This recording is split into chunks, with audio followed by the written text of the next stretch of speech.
Hello வணக்கம் நண்பர்களே. இது எங்கள் கார்டன், ஸ்மால் கார்டன். இப்போ தான் ஓரளவுக்கு கொஞ்சம் கொஞ்சமாக செடியாக இருந்தது, மரம் வளர்ந்து வருது. இது வந்து நாகப்பழம் மரம். இப்போ தான் கொஞ்சம் கொஞ்சமாக வளர்ந்து வருது, கொஞ்சம் மரமாக இருக்குது. இந்த அளவுக்கு கொஞ்சம் தடியாக இருக்குது. இன்னும் கொஞ்சம் நெக்ஸ்ட் இயரில் பழம் வச்சிடும். அந்த மாதிரி ஒரு இருக்குது.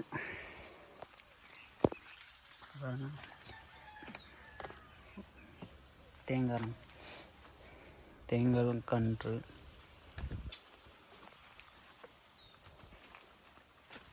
இது பக்கத்துலேயே ஒரு ஒட்டு செடி இருக்குது, என்னன்னு தெரியல, அப்புறமா பார்ப்போம். வாழை மரங்கள், வாழைக்கன்று சின்ன சின்ன அழகாக இருக்குது. இது பைப்பு, தண்ணி விடுற பைப்பு. இப்போ எல்லா இடத்துக்கும் அமைச்சிருக்கோம்.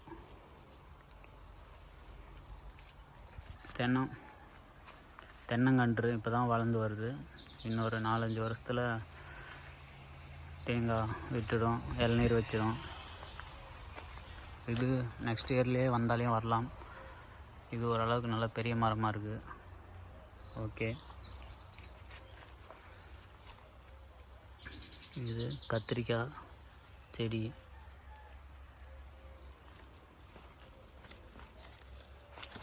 அடுத்து இது வந்து கோழி கூண்டு.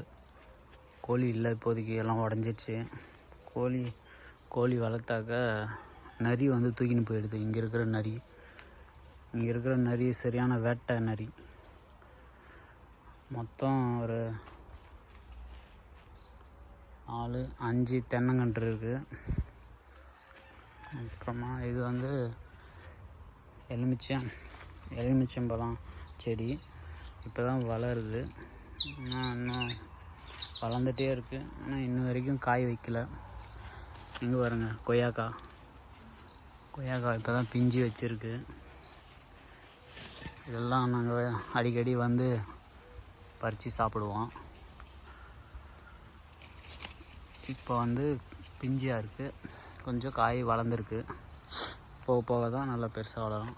அப்புறம் இது முருங்கை மரம், நல்லா பெருசாக இருக்குது. ஆனால் முருங்கை காஞ்சி போச்சு, உடைக்காமல். டைம் இல்லாததுனால எல்லாம் காஞ்சிருச்சு. தேவைப்படும் போது உடச்சிக்கலாம்னு சொல்லி விட்டாச்சு. எல்லாமே காஞ்சிருச்சு. பார்த்திங்களா எவ்வளோ பெரிய மரமான்ட்டு. எப்படியும் ஒரு 4-5 வருஷம் மரம் இருக்கும் அது. அப்புறம் என்ன இருக்குன்னா, இது பார்த்திங்கன்னா மாதுளம்பழம், நாட்டு மாதுளம்பழம். காய் இப்போ தான் பிஞ்சியாக ஓரளவுக்கு இருக்கான்னு உடச்சி பார்ப்போம். பழுத்துருக்குப்பா. ஓகே, சாப்பிட்றலாம் இதுதான் அறுத்துட்டு. ஓகே, அடுத்து இன்னொன்று மேலே இருக்குது, அது எப்படி இருக்குன்னு பார்ப்போம். அதுவும் பழுத்துருக்கு நினைக்கிறேன். ஐயோ முடியலையே, ஒரு கையால் கேமராவை பிடிச்சிக்கிட்டு ஒரு கையால் அறுக்க முடியல. வா, கையிலே பிச்சு எடுக்க வேண்டியதாக இருக்குது. வா, சூப்பராக இருக்குது, பழுத்துருக்கு. ஆஹா, அருமையாக இருக்குது. இன்றைக்கி ஒரு வேட்டை ஜூஸ் தான் இன்னும் இருக்குது. அந்த பக்கம் போய் அறுப்போம், அப்புறமா அறுத்துக்குவோம். இதை வந்து கையில் வச்சுக்குவோம். இது பார்த்திங்கன்னா கருவேப்பிலை செடி இருக்குது. ஆனால் இது ரொம்ப வருஷமாக இருக்குது. நான் வந்தபோது 2 வருஷம் ஆச்சு. இப்போ 3ஆவது வருஷம் ஸ்டார்ட் ஆகிடுச்சு. அப்போயும் இவ்வளோ பெருசு தான் வளர்ந்துருக்கு. கொஞ்சம் வந்திருக்கு. நல்லா வாசமாக இருக்குது.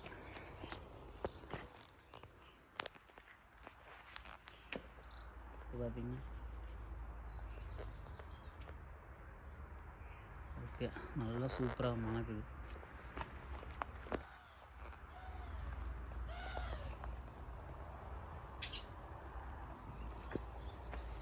இது வந்து ஒரு சேலடு கீரை மாதிரி செஞ்சு சாப்பிட்லாம். இதோடைய பேர் தெரியல எனக்கு, உங்களுக்கு தெரிஞ்சால் சொல்லுங்கள். இது கொஞ்சம் நல்லா எலுமிச்சம் செடியாக இருந்தது, கொஞ்சம் மரம் ஆகிருக்கு, கொஞ்சம் நல்லா பெருசாக ஆகிருக்கு. இன்னும் ஆனால் காய் வைக்கல. இது வந்து பீமோன்னு சொல்லுவாங்க. நம்ம ஊரில் மிளகா, கார மிளகா இருக்குல்ல, அதுதான். இது வந்து பீமோன்னு சொல்லுவாங்க. இங்கே செம்ம உரப்பாக இருக்கும், அப்படி கிருகிருன்னு வரும், அந்தளவுக்கு இருக்கும். சரக்கு அடித்தா எப்படி கிருகிருன்னு வரும், அந்தளவுக்கு மோசமாக இருக்கும் இந்த பீமோ. இதுதான் பீமோ செடி. நம்ம ஊரில் மிளகா செடின்னு சொல்லுவோம்ல, அது மாதிரி மிளகா.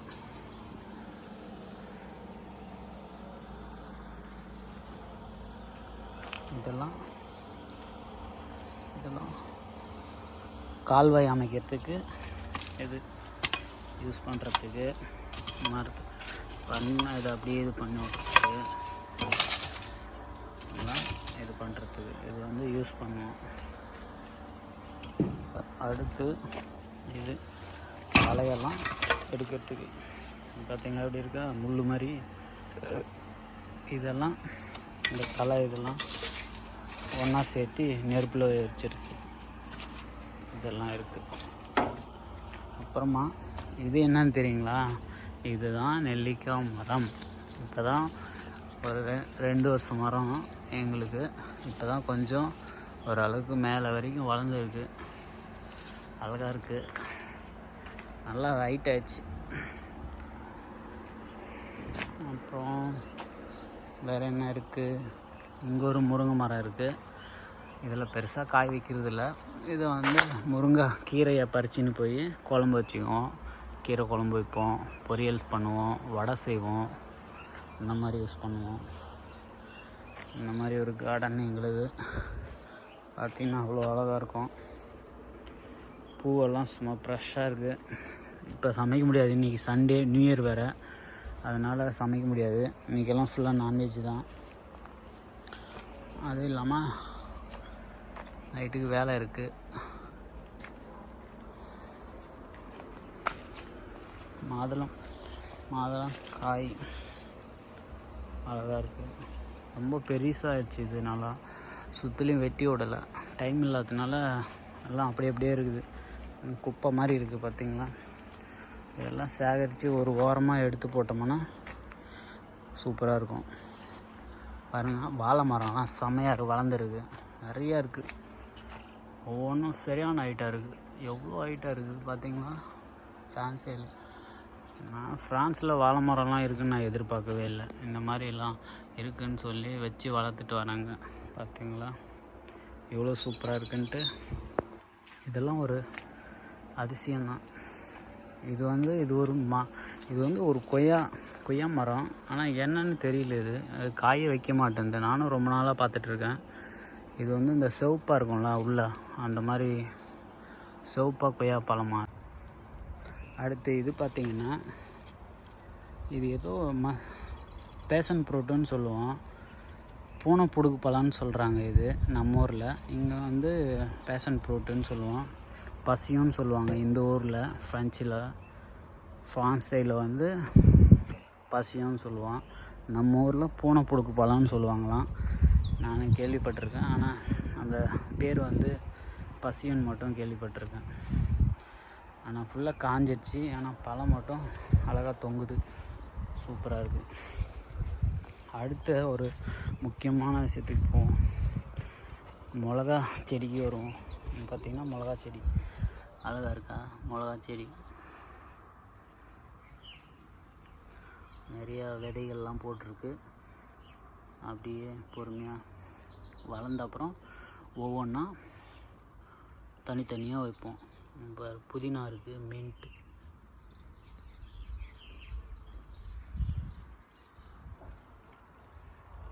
இது வந்து கொடிக்கிழங்குன்னு சொல்லுவோம். கொடிக்கிழங்கு ரொம்ப நாளாக இருக்குது, ஒரு 6 மாதமாக இருக்குது. இன்னும் பிடுங்கினா நல்லா பெருசாக கிழங்கு இருக்கும் உள்ள. ஒரு நாளைக்கு அதுவும் பிடுங்குவோம் ஃப்ரீயாக இருக்கிற டைமில். ஓகே, அடுத்து வருவோம். இங்கே பார்த்தீங்களா தானாகவே முளைச்சிருக்கு. பாவம், அது ரொம்ப இதாக இருக்குது பார்த்தீங்களா. அது முளைக்கு போடல, ஒன்றும் இல்லை, அப்படியே வச்சுருக்கோம், அதுவாக முளைஞ்சி வருது. தேங்காய் கன்று பார்த்தீங்களா எப்படி இருக்குது, அதுவும் முளைஞ்சிருக்கு. அடுத்து பார்த்திங்கன்னா இதுதான் செம்ம ஹைலைட்டு. பார்த்தீங்கன்னா சூப்பராக பப்பாளி காயாக இருக்குது, இன்னும் பழம் ஆகலை. எப்படியும் ஒரு 20 இருக்கும்னு நினைக்கிறேன். அழகாக இருக்குது, சூப்பராக இருக்குது, சான்ஸே இல்லை. இது ஒரு அற்புதமாக வளர்ந்துருக்கு. இவ்வளோ குட்டியோண்டு மரத்தில் இவ்வளோ காய் இருக்குதுன்னு நான் எதிர்பார்க்கல. அழகாக இருக்குது, சூப்பராக இருக்குது. பக்கத்துலேயே ஒரு சின்ன மரம் பூவெல்லாம் விட்டுருக்கு, குட்டிஸாக அழகாக இருக்குது. இது ஏன் ஹைட்டு தான் இருக்கும்னு நினைக்கிறேன். இதுதான் தண்ணி போகிற இடம், வால்வு. வாழைப்பழத்தை வந்து இப்படி வச்சிட்டோம்னா உங்களுக்கு இந்த பறவை மரம் எவ்வளோ ஹைட்டு இருக்குதுன்னு பார்ப்போம். என்னோட ஹைட்டாக இருக்கா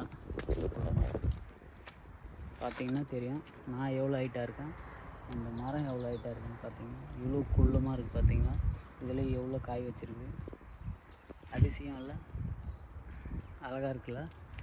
அது இடிக்குது எனக்கு மேலே, அந்தளவுக்கு இருக்குது.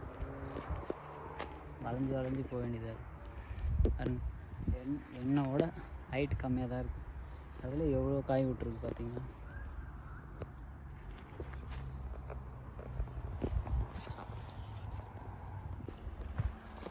கிடச்ச வாழை மரம் வாழை பழுத்துச்சு, குருவியெல்லாம் சாப்பிடுது. சரி, அப்புறமா வெட்டிக்கலாம்னு சொல்லிச்சு, விட்டாச்சு. கத்தி எடுத்துகிட்டு வந்தால் ஃபுல்லாக வெட்டியிருக்கலாம். சரி, நம்ம ஒரு பழம் மட்டும் சாப்பிட்றதுக்கு கட் பண்ணிக்கலாம். எப்படி எடுக்கிறது, ஆனால் கேமரா ஆன் பண்ணிவிட்டு எப்படி வாழைப்பழம் எடுக்கிறது கஷ்டமாக இருக்கும். இருங்க ஒரு நிமிஷம்.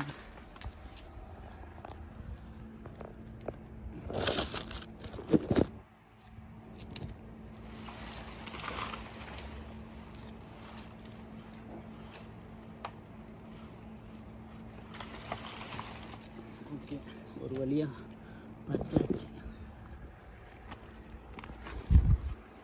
ஒரு வழியாக 3 பழம் பறிச்சாச்சு, கையிலே பிடுங்கியாச்சு. அப்புறமா வெட்டிக்கலான்னு சொல்லிட்டு விட்டாச்சு. ஓகே நண்பர்களே, பிடிச்சிருந்தால் லைக் பண்ணுங்கள், சப்ஸ்கிரைப் பண்ணுங்கள். உங்களுக்கு எந்த மாதிரி பிளான்ட் வேணும்னு சொல்லிவிட்டு கமெண்ட்டில் சொல்லுங்கள். அடுத்த வீடியோவில் சந்திப்போம். டாட்டா பாய். உங்கள் தமிழ் உலகம் சேனல்.